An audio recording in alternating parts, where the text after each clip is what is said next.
Eu mencionei os anos 1930, surgiu nos Estados Unidos e depois tomou lugar aqui, mesmo no Brasil, já em 1980, isso que nós chamamos de teologia do processo ou teísmo aberto. Olhando assim pelo nome, talvez a gente não vai identificar do que se trata, mas a teologia do processo, ela tem uma ideia muito negativa, eu vejo, já na sua origem. Vai se dizer que a história humana está em um processo de construção e que o próprio Deus participa desse processo como um agente meio passivo, que não é o agente da coisa. Aí depois, quando vem o teísmo aberto com alguns livros, alguns escritores, os livros foram a abertura de Deus. Teísmo aberto, ele surge como duas tentativas, na verdade. A primeira ideia eu falei isso na semana passada, irmãos, só para refrescar a memória. Ele vem como uma tentativa de combater o calvinismo exagerado. Porque o calvinismo exagerado, ele vai dizer que Deus determina tudo, que Deus é o agente de tudo, que o homem, ele não tem participação em nada. E isso não é bem assim, não pode ser bem assim. Então, o teísmo aberto, ele vem como uma crítica a essa postura extrema calvinista. E ele vem também como uma tentativa de responder o grande problema. Se Deus é bom, por que o mal está presente no mundo?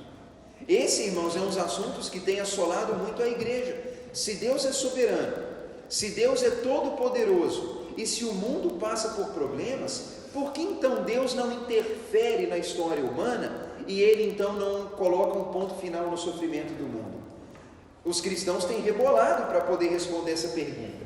E o teísmo aberto então, ele vem e diz, não, Deus ele não é culpado, Ele é Deus, Ele é soberano, mas em um ato de amor, um ato de relacionamento, Deus abre mão de atributos seus para construir a história juntamente com o ser humano.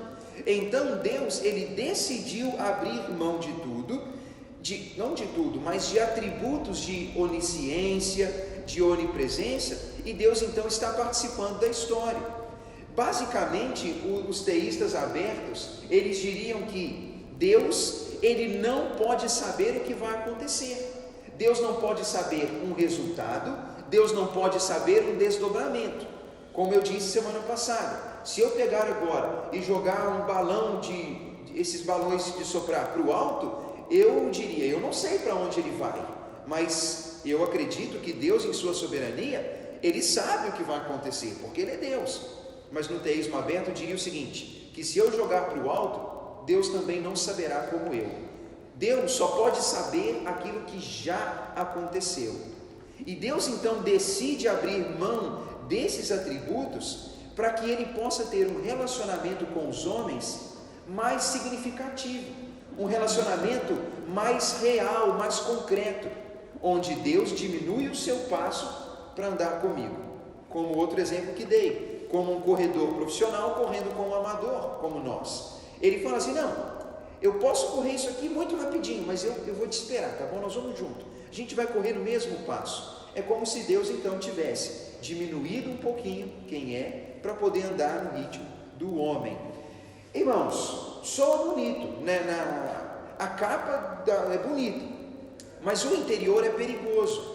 É perigoso porque nós, seres humanos, a gente tem uma tendência natural de achar que tudo tem a ver com a gente, com o nosso bem-estar. A gente está acostumado a achar que nossas lutas são as maiores lutas do mundo, que meus desafios são os maiores desafios do mundo e que as minhas necessidades são as maiores necessidades do mundo. O homem tem dentro dele uma natureza antropocêntrica, egoísta. O homem, ele tende a se ver como o centro de tudo. E eu cresci aprendendo a ver o mundo a partir da minha ótica, dos meus problemas, da minha realidade.